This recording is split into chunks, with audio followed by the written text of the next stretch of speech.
Welcome to Microdose Psychedelic Insights, powered by the Conscious Fund. This is the PsyFi series, discovering the cutting-edge science and research in psychedelic medicine. All right, welcome everybody to another episode of the PsyFi podcast, where we talk to leading industry researchers, clinicians, and experts to unravel the mystery that is psychedelic science. I'm really excited for today's episode. I'm joined here by Dr. Stuart Seidman. I've been looking forward to this episode. Thank you so much, Doctor, for joining us. Thanks so much for having me. Yeah, so, I know you work in the psychedelic space. I think our audience would really benefit if you could, introduce yourself a little bit and talk about, just a little bit about what you do. Sure, thank you. And thank you for having me. I'm a fan of the podcast, and I'm a big fan of the space, of psychedelic space these days. I come at it from a different perspective than most in the space. I'm a psychiatrist. I'm a practicing psychopharmacologist on the Upper West Side of Manhattan. And my day-to-day is taking care of the patients that we're looking to help. I treat almost exclusively the toughest of the tough. In fact, you wouldn't come to me if you're kind of an easy, take a Prozac and call me in the morning kind of patient. My average patient is on about 10 different medicines at all kinds of, unusual doses, unusual medication treatments. And I use ketamine, I prescribe TMS, transcranial magnetic stimulation, all kinds of different treatments with the one laser focused goal, getting people better. And that's what we do in a very aggressive way. On my academic side, I've been a researcher at Columbia for many years. The focus of my research was testosterone with depression. And so I've been, principal investigator of multiple clinical trials where we gave testosterone versus placebo with SSRI without to men with depression. And that gives me an interesting perspective in that virtually all of my studies were negative. And so much as it was not good for my career, it was good science. And so the chips fell where they fell. And it makes me a very careful and skeptical scientist about anything that is supposed to work. And for example, the classic, when I got into the testosterone field, it was a given that men, it's almost a no-brainer, right? Man has depression and low testosterone. Well, you give him testosterone, the depression is going to get better. That's obvious. But when we did it against placebo in the randomized double-blind placebo-controlled clinical trials, it did not beat. In fact, placebo won. And in fact, I had some placebo responders who got acne and and aggression and all of the side effects of testosterone. So it's humbling, and it gives pause to anyone who thinks they know what they're doing, or they know that a drug works. Absolutely. And so that's my background. And then of late, I met Ken, who's the leader of our fund, and he and Vadim have developed a fund called Negev Capital. And Negev Capital has a laser focus on psychedelic treatments. And in fact, we've not fully, but we've mostly avoided the side plays, the clinics, the software, the rest of it. We're very interested in the molecules and the clinical trials and taking them through to the end of the line. And it's been quite a ride. Just before this meeting, we had 3 hour-long Zoom sessions about, 4 from our side and 4 from the other side in 3 discrete companies, very interesting companies, where we went through the nuts and bolts. The assumption, you've seen these, they come with a deck and they try to sell you. And because we're very careful and very prepared, and we have Kostya, who's our research guy, we look at the deck in advance, and the conversation we have is after the deck, all of the subtleties. And of course, in this space, and I've learned quickly, it's not only about the space, it's about how cheap the stock is. It's about many things, where they are in the development. And so we really dive in. And as you know, much of the due diligence is about IP and what they have. Is it first generation? Is it second generation? And we cannot avoid getting into the nitty gritty of the science, which really is, how does this work? How do psychedelics work in the human brain?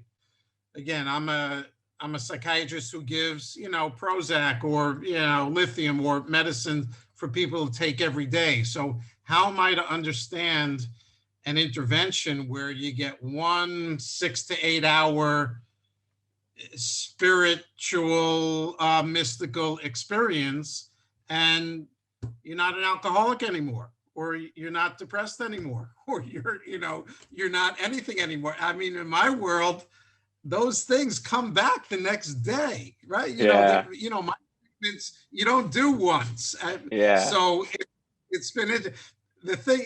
Again, I'm on a tangent a little bit, but the thing that changed my thinking in this regard is TMS. Do you know anything about TMS? Not too much. Magnetic stimulation.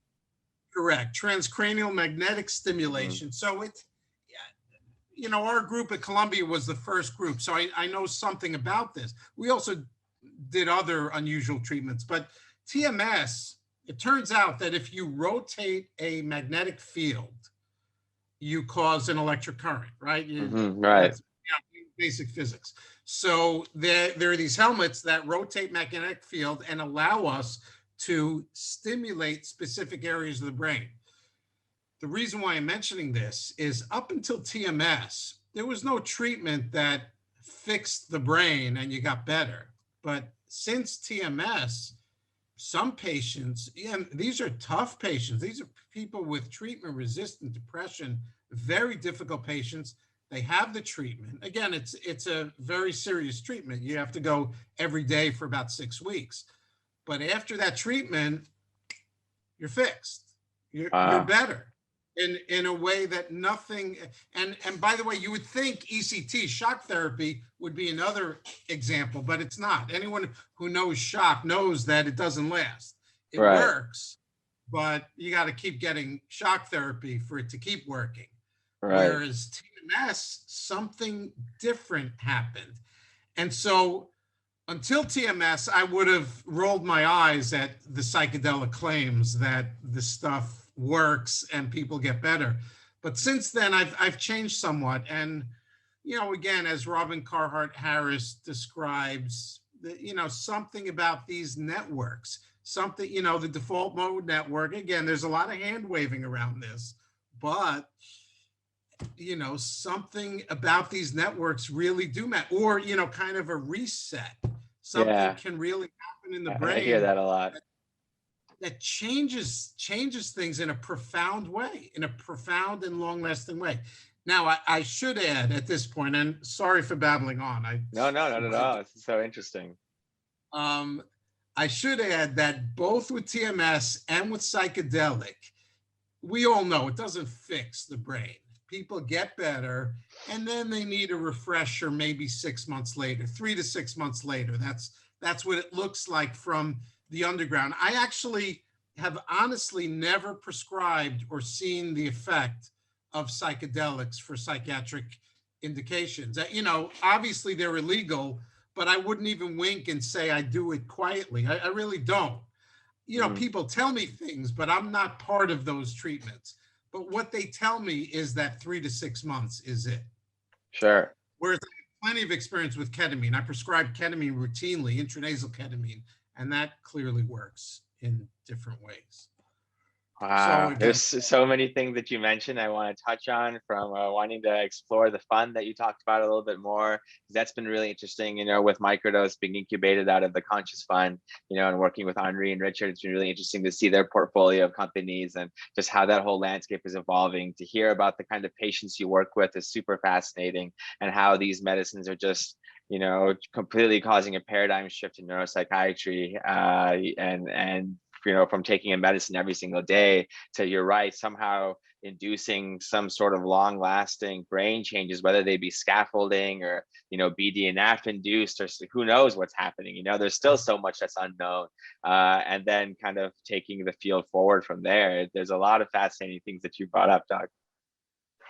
Yeah, exactly. Yeah, and there's a lot of hand waving. There's a lot we don't know that we're assuming, and that's a little bit the unfortunate part for me. I am a scientist. I've always, I'm only recently a venture capitalist. I'm really mostly a scientist. That's my real identity. And as a scientist, we would go about studying this in a very different way from the way that's being pushed now. Again, monetize, get the next generation, get IP, monetize it, and move it through phase 1, 2, 3. You feel the push behind you, even if you're not in. You just feel this. If you're not in that, you're outside of the mainstream. You almost, it's a vortex. You get sucked into the. All right, when's your phase 2? When's your meeting with the FDA? What? You haven't met with the FDA? What are you? Whereas as a scientist, we respect the slow, steady, as a scientist, we want people to be, again, it's a little different because these drugs aren't so easy to play with in the clinic. And that's an unfortunate effect of whatever, the legal status. But if we could play with these drugs, if someone like me, someone who, those of us who treat patients, and, I see patients for 30 minutes. So in a busy day, it's 20 to 30 patients. That's a lot of patients every day. And they're all sick. They've all got a lot of psychopathology in the discrete ways that we want to treat. And so if you gave me a bunch of this stuff and I could, get my hands on it, I'd come up with a few good hypotheses about how it works. You just give it to people. That's how we do the rest of our psychopharm. We play with meds, we play with interventions, but it's not really being done that way. It's, phase 1. I mean, of course, with psilocybin, LSD, DMT, it's a little complicated because they've been around for a long time and they were studied for a while. Right, but can't be patented. Can't be patented, and we don't have the kind of hands-on experience to play with it. So it's an entirely open, and I've spoken directly with, I don't know, 20 to 30 CEOs of these startups, right? And so I know the different plays, and the one play is the microdose, right? I mean, I can give a list of the plays. There's the microdose play. There's, there's the next generation play. Yeah, they kind of go hand in hand because like a lot of the second gen psychedelics are trying to capitalize on the fact that microdosing is subperceptual. So they're trying to create non-hallucinogenic forms of those drugs, but I guess the interesting argument I would make is in absence of some sort of behavioral intervention, even if you induce a period of neuroplasticity, if you're still doing the same things every day, that could be even worse because you could just, re-cement old habits. We don't know, right? We don't know that. We don't know that. I mean, that's a hypothesis that the therapy is an effective part. I mean, it blows me away, the effects. Even the smoking. I think the smoking effect isn't talked about enough. That could be the biggest. You mean the smoking cessation studies that took place at Hopkins? Yeah. Yeah, and that could be the most important. I mean, smoking is horrible. So, smoking gives more. Probably alcohol is up there with smoking. I don't know. I should know more about this, but I don't. But smoking is huge. Yeah. Smoking is huge. And the numbers are unreal. Unreal. And the beauty scientifically is you can know if they're smoking by the blood test, right? The ones who are smoking versus not. Whereas otherwise everyone would lie to you because they want to stop smoking.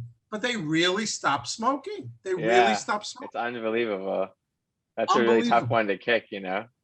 And so that Yes. really gives us really radical insight into how these drugs could treat other, I would say more serious addictions, because, we're talking about things like opiates today and methamphetamine and stimulants and, drugs like Ibogaine and I guess the next generation, potentially MC18 and things of that nature, like that MindMed, for example, are developing. They really do have a lot of potential, and there are so many different plays. You're right, and I've seen a lot of the decks like you talked about, and it's interesting to see how some people are sticking with the traditional molecule, but trying to for patent a new delivery system. So it's still DMT, but they're trying to do like an intranasal delivery system or maybe IV or something. Some, of course, are doing the integrated clinic approach, and then of course there's a whole novel IP drug development plays that like big pharma is taking. But with each of those strategies, you need a theory of how it's working. So the DMTers claim that, well, if we could do a short, quick experience, we can make it easier. But again, the Robin Carhart Harris and Griffiths, claiming that you need the big mystical experience to get the effect, kind of runs against the short experience. You may be losing something big. What's your theory about the addiction side of things? I'd like to hear. I was watching Dr. Erica Zelfan's CME. We have a medically accredited CME course that we offer through Microdose for clinicians. And so I just watched her module on addiction, And what's really interesting, for example, the ketamine research has showed that a large bolus psychedelic dose of ketamine caused lower relapse rates in heroin users than like smaller microdoses or non-psychedelic or sub-psychedelic doses of ketamine. Of course, with the smoking cessation studies at Hopkins, they got a psychedelic mystical experience dose, and these people quit smoking. And for someone that, I think a lot of us today, if not everyone, through at least 1 to 2 degrees of separation, knows someone affected by the opioid epidemic. That's really promising data, So I do think that like what Dr. Zelfan talked about is there's two things that need to be addressed. And psychedelics, interestingly, kind of do both, versus traditional MAT only affects the neurochemical, interrupts the use of the drug of choice. You can use methadone or Suboxone to cause like a blockade, partial agonism, partial antagonist. But the other part of the addiction is the trauma that underlies the addiction, because the drugs were always a solution, not the problem. The drugs were just the coping mechanism. So psychedelics can, interestingly, in the sense of Ibogaine, can technically do both. It can cause that chemical interruption neurochemically, and it can also help some people address their traumas and open up a window of neuroplasticity where some deeper work can be done. And I think addiction can really be addressed in a way it never has been before. Right. But in those two sentences, I mean, you just gave about 3 or 4 testable hypotheses in what you just said. Sure. Maybe trauma, maybe it isn't. Pollen says, why don't we give some people, anesthetize them and give them the big trip while they're under anesthesia. Oh, and wow. Others, and see what happens. I never thought about that. That's wild. What a crazy, like you put someone under ketamine-induced anesthesia. I don't know if you use propofol or something, but like you totally knock them out. General anesthesia, like you mean with a breathing tube. And then you give them like, wow.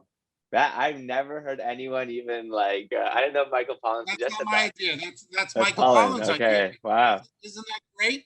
Because then you can tease out the experience from the drug effect. Yeah. I wonder if you'd experience any of it in a dream like state, or maybe. Well, you wonder. Because it wouldn't be, I don't know if you'd be in a REM state to experience it or not at all. Probably not. But we understand so little about the anesthetic plane as well. It's not like we totally understand what happens to the human brain under anesthesia. So that's right. But listen, in my experience, in New York City, I order ketamine from a compounding pharmacy that puts it into a nasal spray. Yeah. And so I discuss it with the patient. These of course are no patients who are referred to me for this. These are only my own patients who I've brought through multiple trials and they're just not doing well enough. And it seems the right thing for them. So I know them well. We have a relationship and we go through it. But what's interesting is I'm a psychopharmacologist. I don't do therapy, although you might consider some aspects of what I do therapy, but it's more supportive. I mean, I like my patients. We chit chat, but Right. it's not Sure. therapy. I wouldn't call it therapy in any way. When I first meet them, we spend an hour and a half. I do a very thorough eval, and then they come in every 30 minutes, every 3 to 6 months for 30 minutes. It's not therapy. Sure. So I've got at least 150 patients who I've given ketamine in this way, which is they come in, they do, about 60 milligrams, and I have other patients coming. So I have to have them go sit in the waiting room while I'm seeing other people, just, so they come down from the high or whatever it is. But they still do well without the psychotherapy. Hate to you therapy. Yeah. They do well. Now, maybe they would do better with some therapy. I don't know.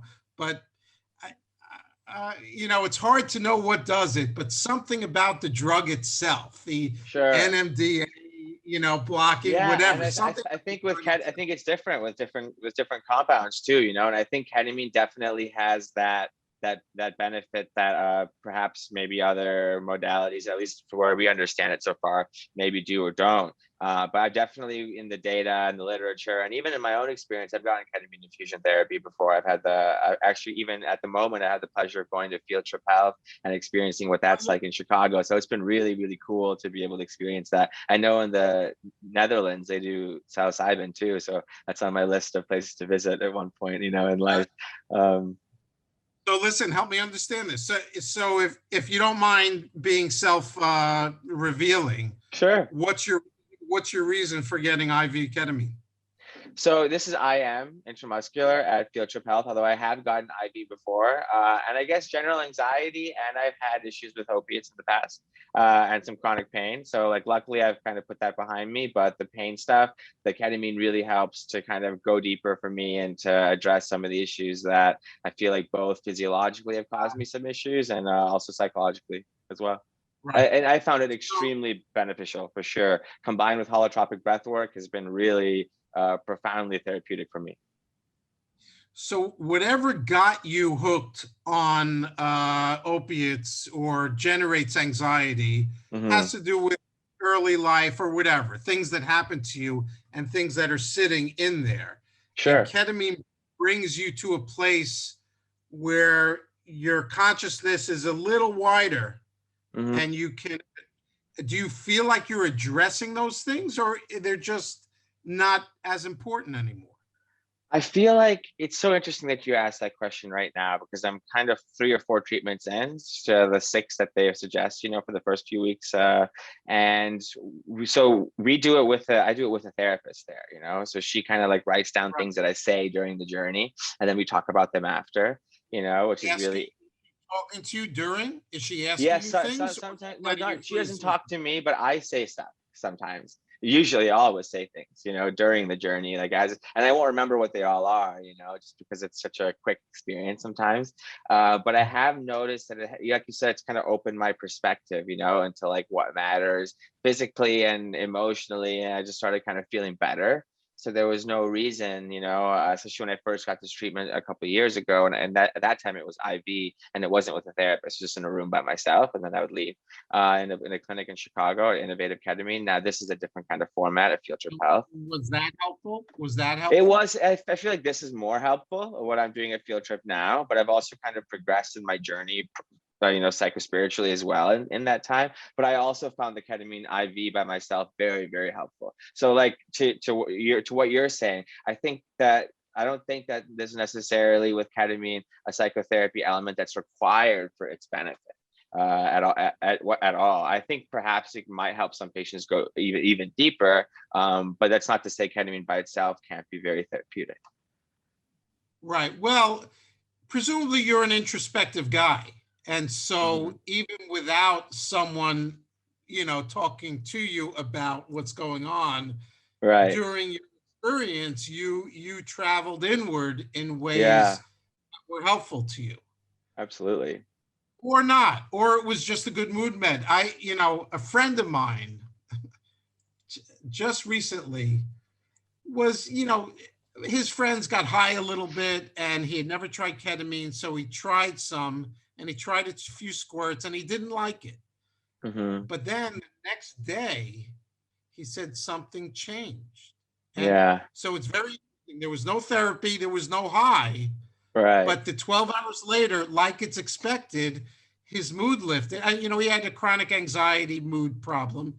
His mood lifted and he didn't want to do the ketamine again for highness, but that mood lifting only lasted for a week or so and then went down again. And I'm helping him get some ketamine because it's life-changing, not with therapy, not with getting high. I've had some patients who got so high from it.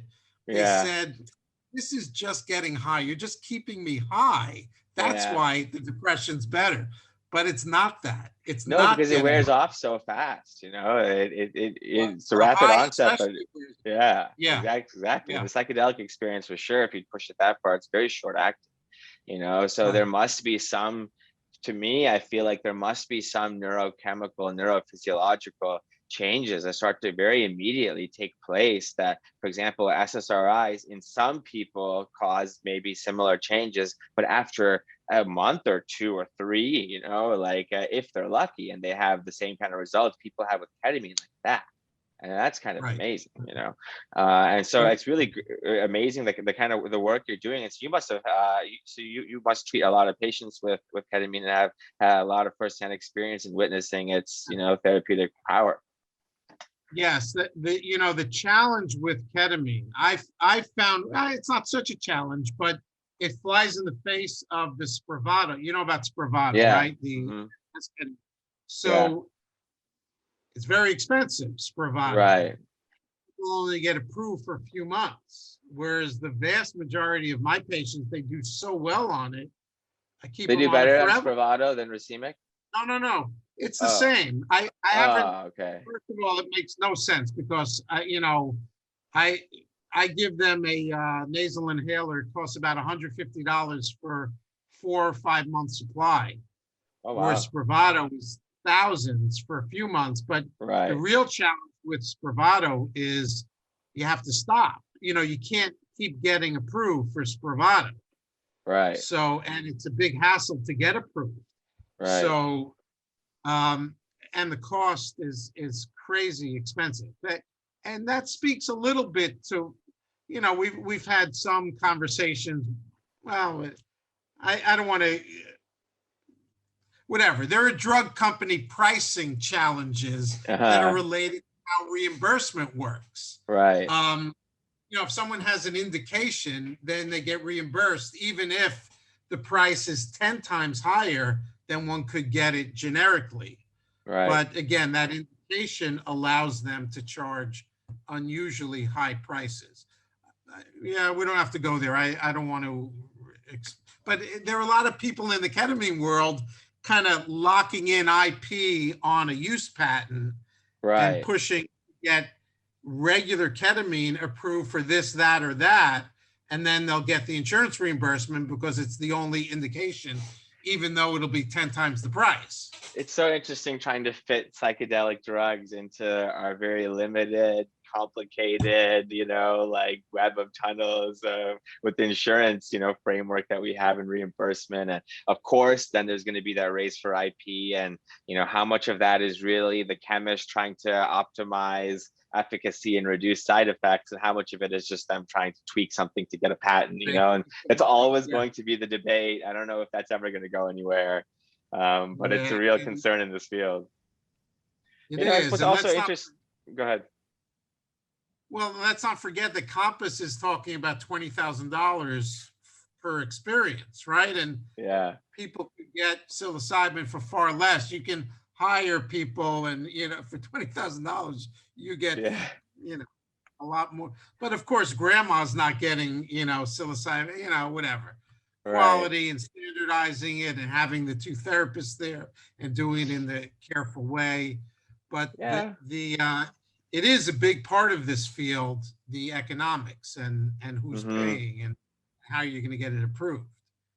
Yeah, and there's so many different ways to go about it, like of course, like the drug development play is where the lion's share of capital is right now, but the fact of the matter is there is a lot of other there are a lot of other opportunities for people to engage in psychedelic medicine. Of course, they can travel to retreats, they can go to integrated clinics, they can get involved with ketamine right now. And ketamine, I think, is establishing the framework for how we might treat other psychedelics when they make it to these clinics. Ketamine is clinically advantageous because it only lasts an hour at the most, more give or take 40 minutes to an hour, versus psilocybin, MDMA, those are more cost prohibitive and time prohibitive because they take hours.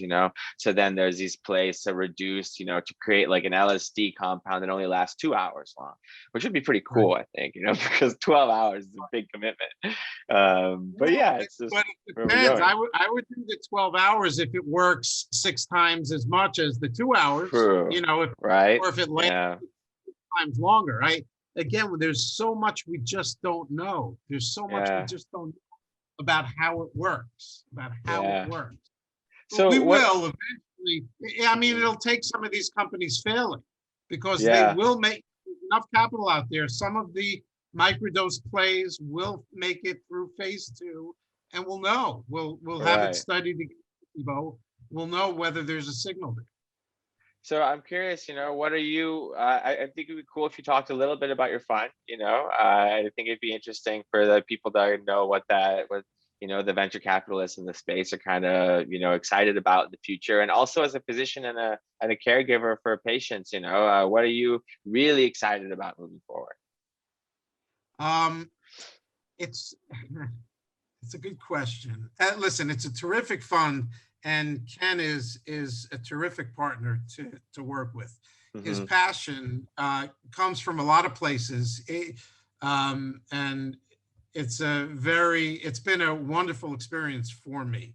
It's called the Negev Fund. Negev, which is Negev. a desert here in Okay. Israel. I'm actually in Israel right now. Oh, cool. I meant to ask you where you are in the world. Nice. Yes, I actually travel to New York and Israel every month. Um, so so we're focused on, well, listen, there are 2 generations of psychedelic molecules. I still love the first generation, even though they're not great money makers yet. The second generation players have not quite proved that they're better. Certainly they'll make more money, but they haven't proved that they're better than first generation. We've got a nice group of first generation drugs that we should be studying very aggressively. And so we're certainly invested in companies that are trying to latch IP onto first generation, like deuterated DMT Yeah. and skin patches and sublingual films and all different ways. And of course, there are the use patents, right? Everyone has a use patent for their different indications. And the indications are great and they're fascinating, right? We've got Yeah. cluster headaches, we've got pain, we've got, depression, we've got anxiety and OCD. We've even got some orphan conditions, right? Orphan headache conditions. I mean, there are a lot of different. So again, on first generation, we've got trying to get IP around delivery and trying to get IP around the use. And there are plenty of companies there, and we're very excited about a bunch of them. And then the second generation, of course, that's the gold, at least on the money side. I don't know if it's on the science side. On the science side, testing microdose psilocybin is as good as testing microdose son of psilocybin. Yeah. The science is probably better to do it on the real psilocybin, though the money is on the son of psilocybin. Right. But what we really like are smart players. And so most of our calls and interaction is really about execution and how, certainly strategy and vision on where they see their niche. And we really like the well-focused teams. I'm sure you know this space. There are some shotgunners, and again, I don't want to name names, but we've got a clinic here, we've got a new drug here, we've got a new delivery mechanism there. Like, again, the drug company world goes for shots on goal, and they want all the shots on goal they can get. But the laser focused ones are attractive. And to us, we like people. We invest in people. People is the whole thing. We also, I just something just slipped away. Sorry. No worries. Yeah.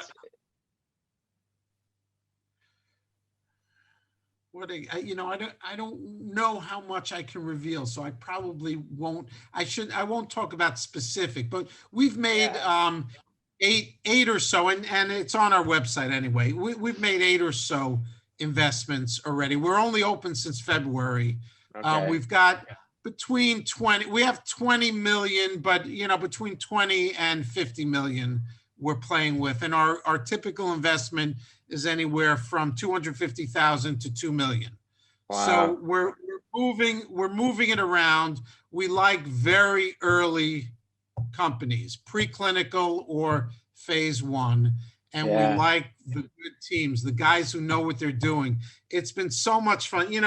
Listen, in the medical world, in the science world, we know who the smart people are.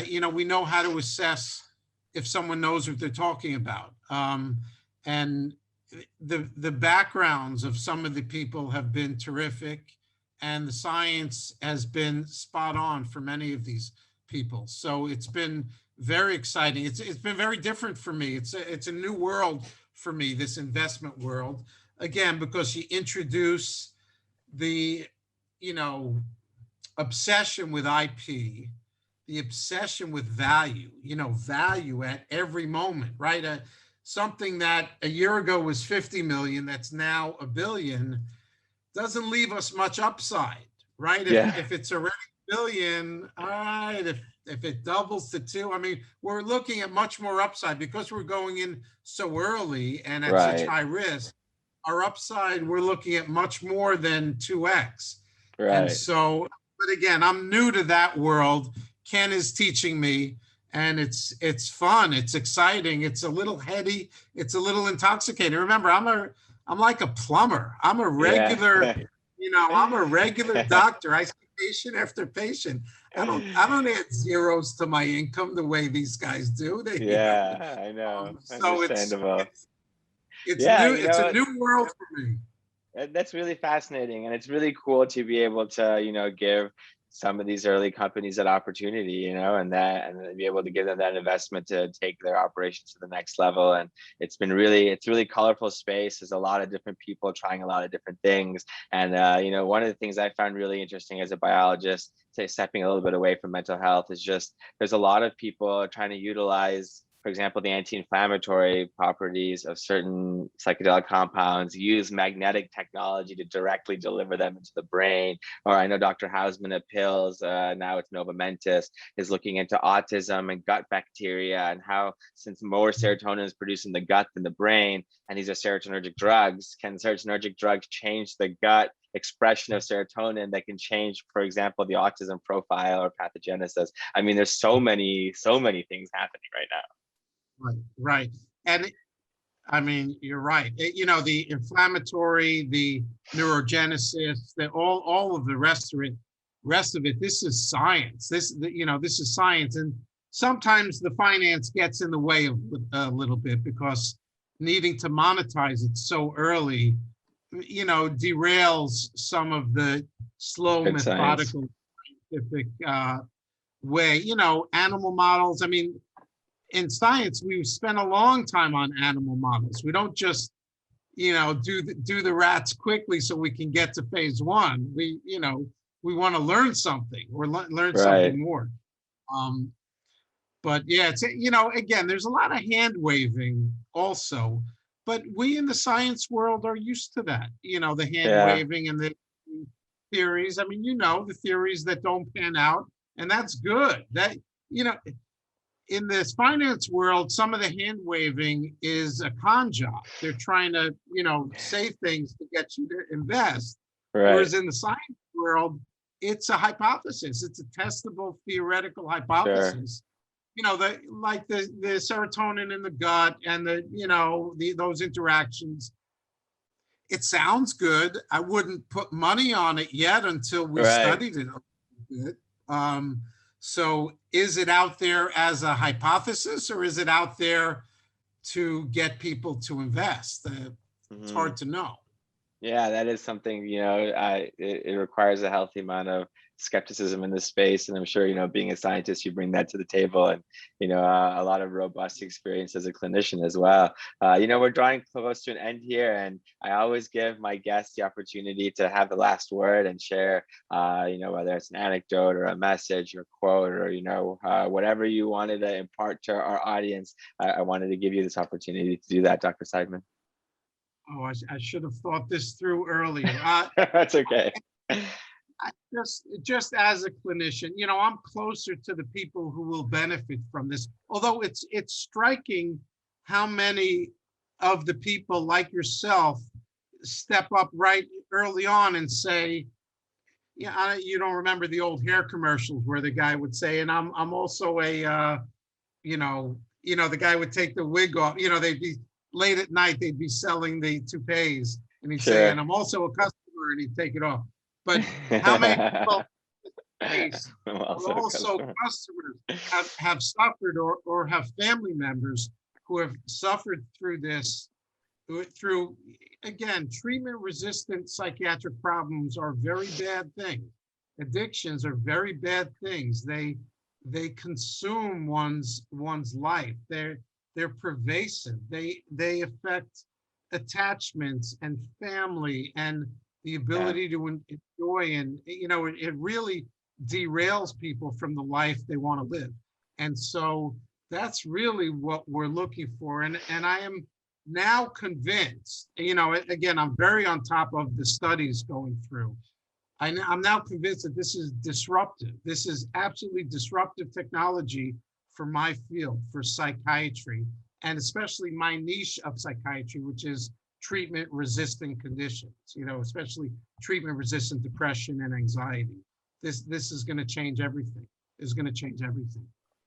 That was really eloquently put, and your passion really shines through in the way that you talk about what you do. And we're really lucky that the people that are kind of pioneering this field and helping the people get access to this medicines, that need it the most, are kind of being championed by people like you. So I'm really grateful we had this conversation today, Dr. Seidman. Thank you so much. I hope you come back on the show real soon, and we can get an update on the fund and what you're up to. Thanks so much for your kind words. It's been nice chatting with you. Yeah, you too. You too, Dr. Seidman. Take care. Bye. All right. Take care. Take care.